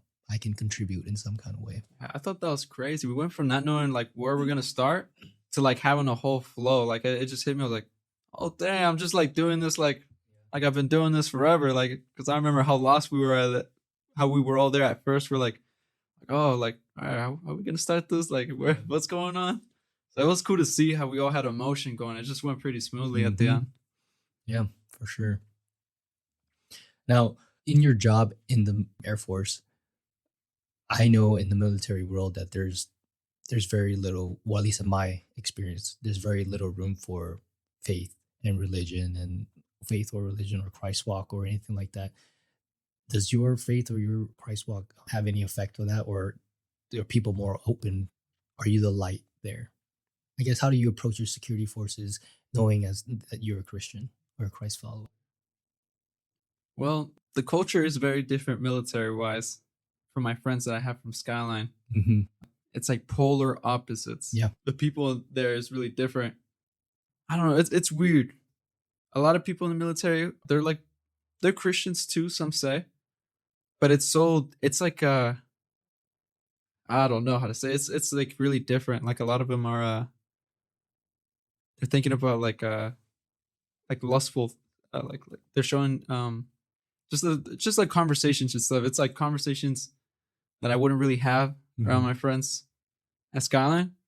And it's kind of hard because it's that's kind of really normalized. That's kind of what it is, and it's always been.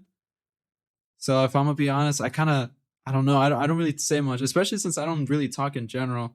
I'm talking a lot right now, but in the mission trip, I didn't say any word. I'm usually introvert. Like I don't talk when I'm out there, especially at work. I kind of just go with the flow. I'm like, hey, what's going on, guys? You know, life's short.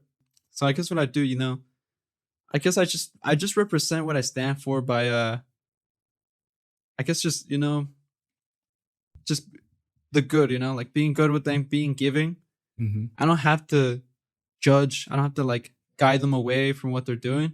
I can just show them what I represent. If they see that, I was like, I like that. Sometimes that's all I feel like it might take for them to be like, you know, like maybe that's what I need to do. I guess just from bad experience, how people get kind of mean about it. Yeah. Because some people, it's one thing like wanting to help out, but sometimes it doesn't always land. And sometimes I feel like there's more than one method or way of going because everybody kind of takes it differently. Mm-hmm. Like some people just, not everybody can be helped the same way. So sometimes it's not much what you can do with words, but with actions. Yeah. Because sure. I feel like that's bad on my part that I don't talk much about my religion over there. But I know they see it through my actions. Like I posted me playing worship songs, and one of them commented about it. I was like, oh, like she loved it. One of my coworkers from there, and I thought that was cool. I didn't know she was Christian too. So I was like, sometimes that's what they need because it's you gotta. Some people, you know, you can inspire with words, and some people it's kind of like It's a process. It's like you have to do it in a really different way, and slowly they can lean into it. So it's kind of tricky, especially when it's really normalized. I feel like you would understand since you're in the Yeah. military, the kind of people that are in there. Yeah, It's for super sure. normalized. So it's really ingrained. It's kind of hard sometimes. So it's just, it's kind of like a different way of approaching it. Yeah, for But sure. sometimes you could go direct. I did have a friend that's in the Navy, that's in Skyline, who she also kind of does directly, like talks about it, which I thought was awesome. But you can tell like some people try to be nice because like, oh yeah, yeah, but they're not serious and they don't go. So I'm like, it's not bad. Sometimes it kind of just everybody's going through a really different, everybody's got really different lives and stuff. So it's really hard to do it the same way all the time. So sometimes you just gotta be a good friend. If you're just a good friend, a good person, you're giving and you're just there for them. Some people just want like, oh, this person's cool. I want to know more, and they see what you represent, and that's enough because they noticed it from someone trying to seek you like that. So Yeah, for sure. I totally understand what you're saying about the military culture and how it's such a opposite world from Christianity and stuff like that. And I agree with you on how actions definitely speak louder than words. And people are always watching, right? People are always watching. And I'm not one of those people that are gifted. God didn't give me the gift, and I know of not evangelizing, going around speaking the word and doing this or that. Instead, the way I do things is like yourself, by action, right? But the things that the way I carry myself, the way, and if they do ask, I tell them like, one, I'm only like this because of God. If you think I do all these things, or I'm nice like this, or I'm whatever positive thing you think about me, it's not Kit. It's because of God. So yeah, just let them know like that. And if they want to dig into more, they can. But like I said, some of us are not gifted with the gift of vocally just out there evangelizing and spreading the word by actual words. Some of us are just better leaders by some of showing us are who he is. yeah, showing who he is, being the light by visual. I think you are doing a good job at that. So yeah, I think you should just keep that up and keep trucking on. Because I Thank mean, you too. It definitely shows. no, but like yeah, like I said, like as soon as I saw you at the mission trip, it sparked. I was like, oh, this guy's different. Something. Like even what we're having a conversation here now, you're just always volunteering, always putting yourself out there, and always just being a light and happy and enjoying the moment that you're in and just stuff like that. People can see that. Yeah, I think that's a good thing, and I think that's awesome for you to have. Thank you. Appreciate it. Man, of course. So we talked about your boot camp. We talked about your A school a little bit. We talked about a little bit of your day-to-day life. I want to know, how are you doing today? Like, how are you now, really? And what does the future look for someone that started their military journey at 20? Because you joined at 20, right? I joined at 18. You joined at 18, my bad. I'm just curious if any way military service has shaped you. Yeah, what does the future look like for you? The future looks exciting. I feel like it's the fact that I don't know. I could have it planned out. I always try to plan things out, and it goes different, but like it's like cool, especially where I've been. It's like I never plan where I've been. Like so, it's like whoa, it's interesting. I'm curious where it goes from here. How it shaped me, how I am from the journey now. I like to say, I definitely did change. I learned skills. I feel like I'm not that different, but it's one of those things that I feel like it's people that really know you that notice that. Yeah. Especially when I graduated from boot camp, I felt like I was the same. Like, oh, now I know how to do this, but personality-wise, I feel the same because I'm me. I feel like I still have the same mindset, or at least I thought.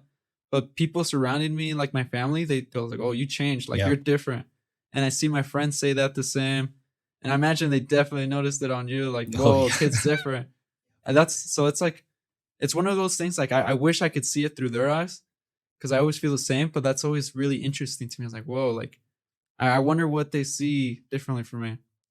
Well, what do you say you feel about that? Does that ever get you thinking?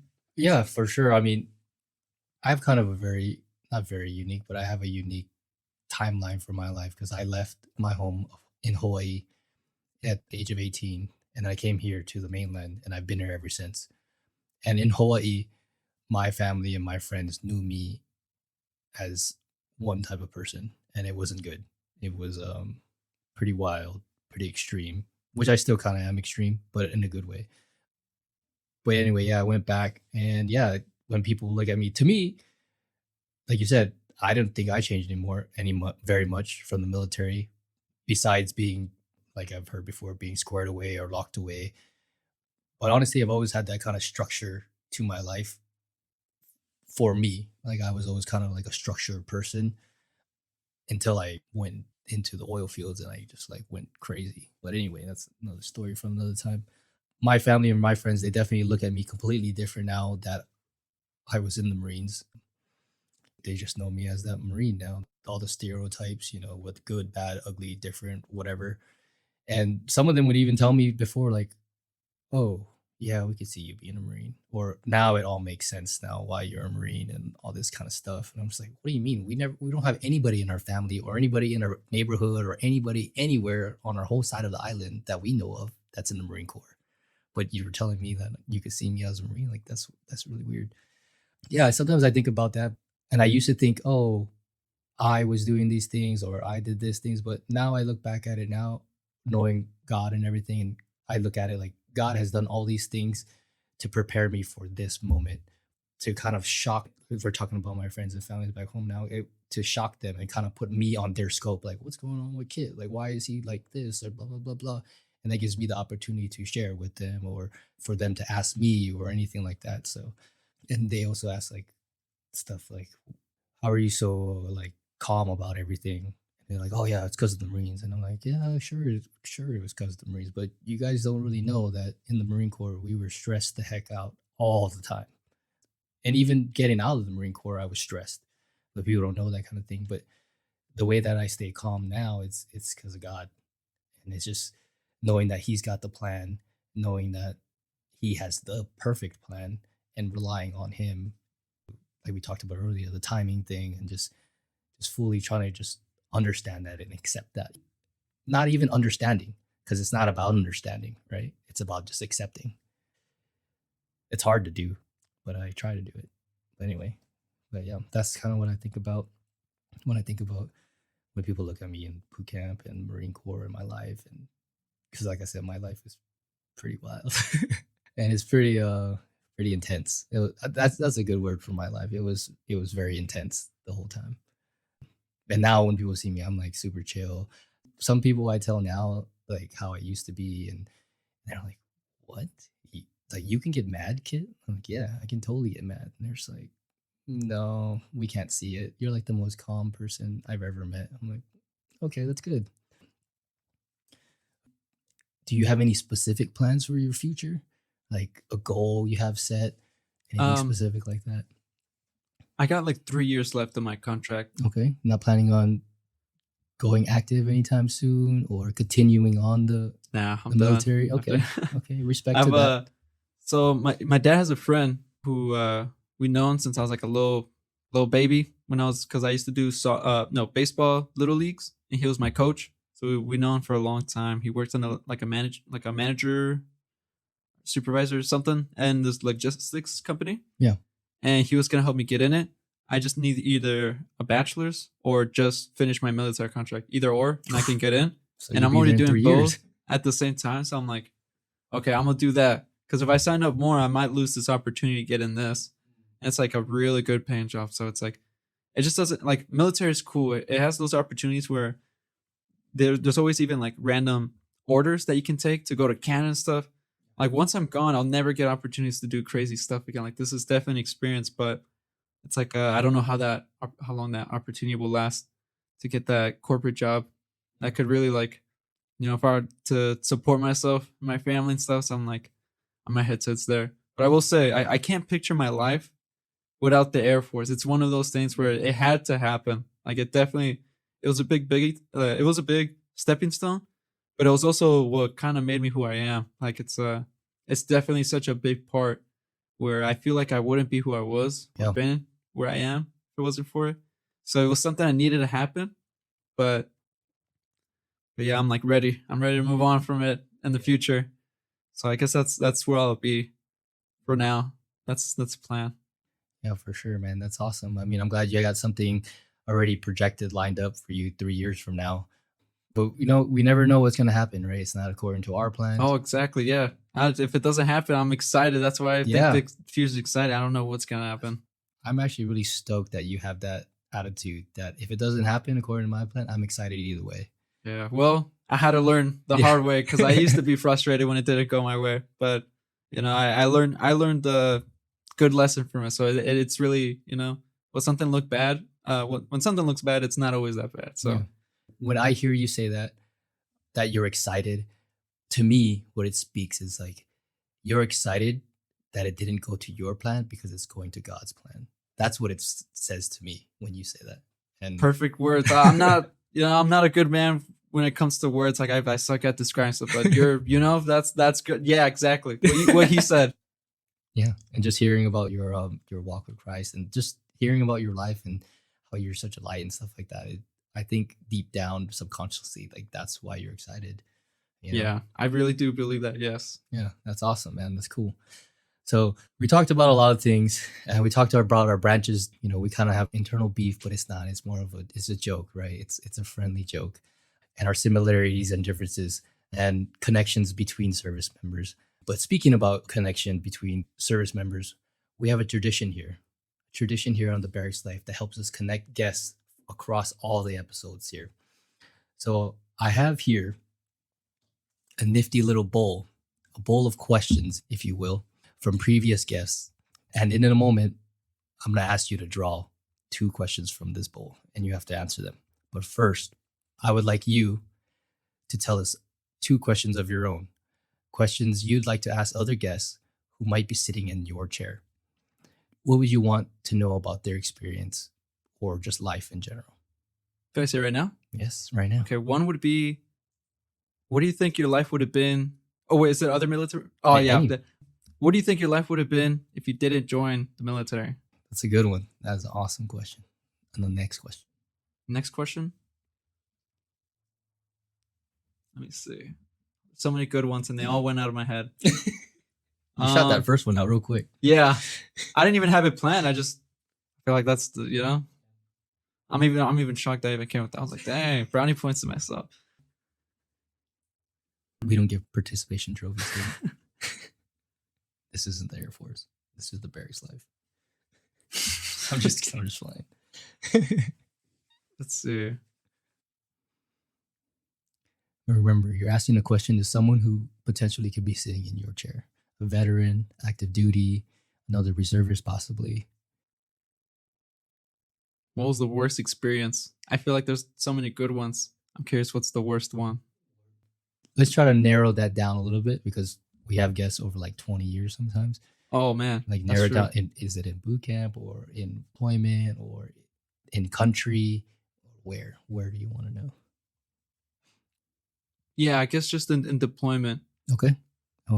I'm curious of that because I heard some interesting stories of like worst experience. Yeah. I had friends that deployed in Africa, and I guess they ate some food that were bad, and it kind of messed up, and now he can't eat gluten. I was like, dang. Oh, wow.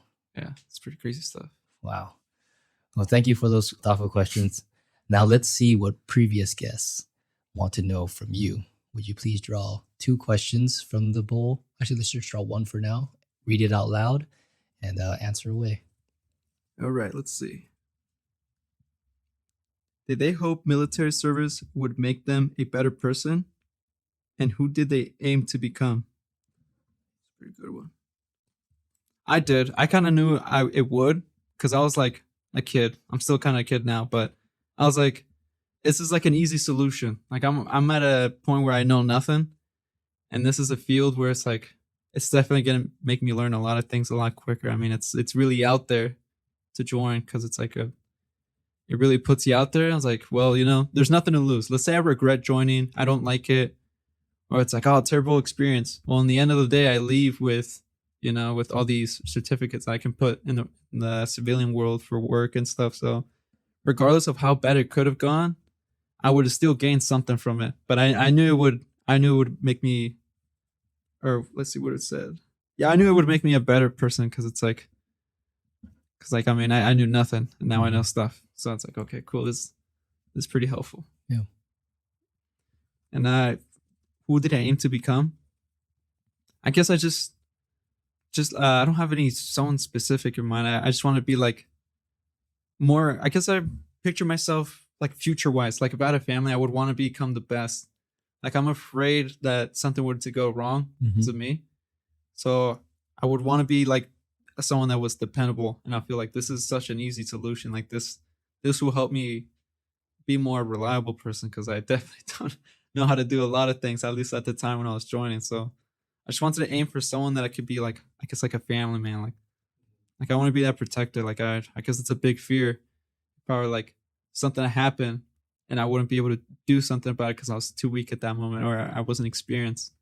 So they have to go to someone unfamiliar because there are people close to them doesn't know. So I was like, oh, like no, I gotta get to that. So It sounds like you're trying to be someone reliable, someone who your family can trust and rely on and depend on. And the military definitely it adds to it for sure.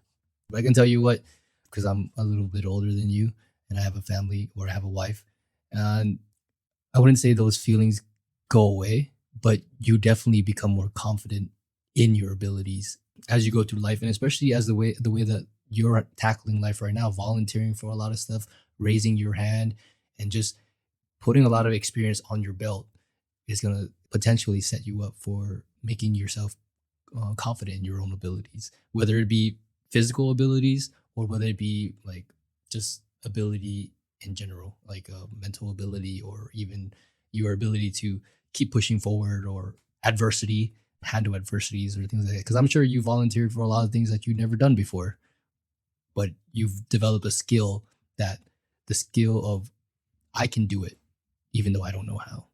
And a lot of people have developed that skill because unfortunately nowadays a lot of people are just handed everything. Not a lot of people are out there actively learning things, going out there and seeking things and seeking failure because there's growth in failure.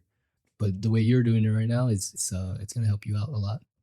yeah, that's kind of a great way to deal with like a lot of things, like with fear, like how you mentioned with that feeling that doesn't go away. It's kind of same with fear, you know, and it never goes away. You kind of just get better at dealing with it, you Yeah, know. you get better at managing it. Yeah, because I remember I had there was like a people that are during the reserve side. They kind of do drill before they actually go to boot camp just to kind of like get prepared. And one of them asked me like, "Oh, hey, like how do you get rid of fear for boot camp stuff?" And I just told him straight up, "You don't." sometimes, sometimes that fear sticks forever. You know what I mean? But like, you just learn to work with that. Like the whole purpose is not getting rid of that fear. You kind of learn to use it. You know? Yeah, you used to manage it. I mean, if someone ever says they're not scared, they're lying. Like everyone gets scared. Courage isn't absent of fear; it's the management of fear. It's conquering the Yeah. fear, right? It's having fear and still doing it. Yep, exactly. Everyone gets scared. Yeah, Everyone. it's like they say, you know, it's when you're fierce, when you're strongest, you know, when you're fearing, you become like stronger, faster. Your senses kind of heighten. You get better at hearing and everything. So you know, only when strong. I mean, no, only when weak are you strong. So there you go. And even for the way we look at it as Christians, right? It's like fear comes from the enemy. God will only give you good things. So who's telling you these bad things? Who's giving you the ideas of, oh, this is going to be shameful, or this can hurt you, this can potentially cause bad things. They can potentially say bad things to you or about you, or even when you're playing your guitar, like, oh, this guy could suck. Who's saying those things? It's not God. It's the enemy. He's making all these fearful ideas in your head. I've learned to more just not understand it and just accept that's from the enemy. And what does God say? What would Jesus do? Right? Make a bracelet, get a tattoo. What would Jesus do? WWJD. But yeah, just a little reminder for myself. I've learned that no matter how big and how much it doesn't make sense, as long as you do what Jesus or what God has told you to do or says to do in the Bible, in the Word, it always comes out good. Always. I don't know how it does, but it does. And it's a crazy thing. It just gives you more faith every time you do it. Anything else you want to add to that? Nah, that All right, here's your second question. let's see. How does their military background influence their perspective of risk in business, travel, or personal projects? It definitely makes me want to do more risk. The gains are pretty big at the end. Like when they had these orders to go to, what was it called? Something Falls. somewhere in Canada. Niagara Falls? And Niagara Falls. Yes. Thank you. That's a pretty famous place. Oh yeah, it's pretty famous. It's pretty cool. I went there for one of the orders, so I was like, it's like, I gotta go away from my room and my games and stuff. I gotta leave my family again for another 3 weeks. I went there. Oh, it was fun. It was cool. I got to learn a new place. I took pictures. Like, dude, this area is cool. Yeah. You can't experience all that from staying in your comfort zone for too long. Yeah, for sure. From the perception of risks, no risk, no reward. The rewards you get out of it's way bigger than when you're leaving behind. Mm-hmm. It's always stuck to me to do it anyways, since it was kind of like my passion was always kind of conflicting with who I was, like loving to do acting, but also being an introvert at the time. I mean, everything I did helped me get better at it from where I'm at now. But if you knew me back then, I was even like too scared and shy to even ask for talk. Cause like I was a whole different person. You wouldn't recognize me. I was like scared of everything. Like a human interaction was scary. Yeah, it's just, you do it enough. It's kind of like playing the same level again and again. It's just, you just at one point it's like you don't even got to think. You become really good at it because it's the familiarity. Mm-hmm. And the military seems to force you to do those things, right? Yeah. Yeah, sometimes, because sometimes it's a lot of, you kind of have to like look for it, volunteer, because they have a lot of stuff. So you have to definitely always take any orders, whatever they have. Definitely take whatever they offer out there. It can only add up to your name, to your list. Mm-hmm. With promotions, with stories you can tell the grandkids. It's just, possibilities are infinite. Yeah, I totally agree with you. I used to actually live sort of by that, where I would be like, if there was, say, a graph of 50% or 100%, and if the middle, one side was yes and one side was no, and if I was at the 51% yes, I would do it. It was kind of impulsive, and it actually was very impulsive. But my thinking behind that was, I could accumulate all this experience. I can accumulate all these activities and things, just like you're saying.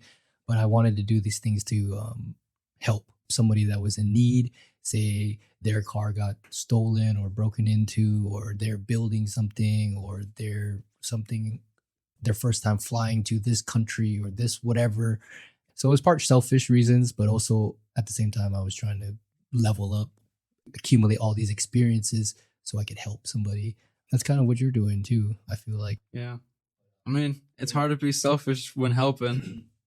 If you ask the person you're helping, they won't see it. That was like, what, kidding me? They'll probably be like, hey, you should be more selfish. I could use some more of those helping. Well, thank you for those thoughtful questions and answers. Those will be a part of a growing collection, creating connections between service members who might never meet but share a common bond. Thank you for contributing to the ongoing conversation. Your story carries wisdom that others might need to hear, especially young people like yourself considering military service. What is something you want to share to those who are walking in similar paths? What would I like to share with someone with similar path? Yeah, someone's young, considering the military path. Well, volunteer for everything, like everything. Boot camp, they're asking who wants to be the chow runner. Be the first one, man. I'm telling you, because someone else is always going to be up there to take it. It's going to be embarrassing. It's going to suck. Going to get yelled at a lot, but I promise you, do it for the plot. Do it for the dad lore. Do it for the skills to gain. Do it for whatever reason. Just like raise your hand for everything. Mm-hmm. If you need to lead marching. If you're in tech school, asking for volunteers to demonstrate, be the first one, man. Even if it's bad, I promise you, people, they won't say it to your face ever, but they will remember you. They will remember you for volunteering. They will remember your efforts out there, and even on the real world. Not just boot camp, tech school, and real world, but everything, even in life in general. Definitely volunteer for everything. That's really, if you forget everything, if you can only, take these chicken nuggets, like remember this, like just that. Forget everything, just remember that. To volunteer for everything. Mm-hmm. Yeah, try to collect those experiences that you kind of feel like you missed out at boot camp, but now you're learning, right? Yeah. Before we wrap up, if you could share one message to our listeners about military life or reservist life, what would that be? It's pretty fun. It's a whole different world. If you got a little nudge to do it, I say go for it. If you're, if you don't want to go all in, just go reserve. And if you're thinking of going all in, if you're like, here 51%, take that impulse. Trust me, it's even if you don't like it, let's say you hate it and I just like accidentally steered you to the worst decision ever, you'll end up with certificates that you can take home. So, and that transfer over for whatever goals you're going for. And don't be afraid for whichever branch, you know, if one branch has the thing you want to do, like go for that, you know. And if you feel like it's not for you, then, you know, it's not for everyone. It's definitely for some people. And if you're not considering it at all, don't. If you're thinking about it, not sure, what do you got to lose, man? Just go for it. Yeah, just go for it. Just send it. Thank you for sharing your story with us today, Armando. To our listeners, remember that every service member's journey is unique, yet together they form a rich tapestry of military life. Join us next week for another compelling story from the barracks life. Until then, this is Kit Lovan reminding you that where boots hit the deck, story takes flight.